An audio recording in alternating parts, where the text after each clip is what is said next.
തന്റെ ജീവിതത്തിലെ രസകരമായ ഓർമ്മ പങ്കുവെച്ച നടി നിത്യ മേനോൻ ദേശീയ അവാർഡ് വാങ്ങിയ സമയത്തെ അനുഭവമാണ് നടി പങ്കുവച്ചത്.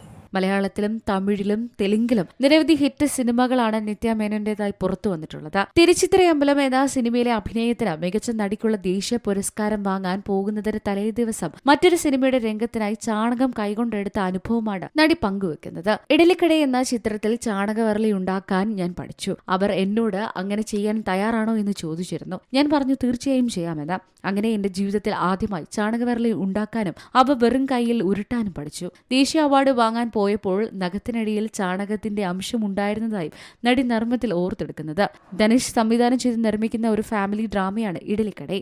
നിത്യ മേനോനും ധനുഷിനും പുറമെ അരുൺ വിജയ്, ശാലിനി പാണ്ഡെ, സത്യരാജ, പാർത്ഥിബൻ, സമുദ്രകനി എന്നിവരും ഇഡലിക്കടയിൽ പ്രധാന വേഷങ്ങളിൽ എത്തുന്നുണ്ട്. GB പ്രകാശ് കുമാറാണ് സംഗീതം. 2022 പുറത്തിറങ്ങിയ തിരുച്ചിത്രമ്പലം എന്ന സിനിമയ്ക്ക് ശേഷം ധനുഷും നിത്യ മേനോനും ഒന്നിക്കുന്ന രണ്ടാമത്തെ ചിത്രം കൂടിയാണിത്. Entertainment desk, C Malayalam news. ഏറ്റവും പുതിയ വാർത്തകളും വിശേഷങ്ങളും വിരൽത്തുമ്പിലറിയാൻ സി മലയാളം ന്യൂസ് എല്ലാ ഡിജിറ്റൽ പ്ലാറ്റ്ഫോമുകളിലും ലഭ്യം.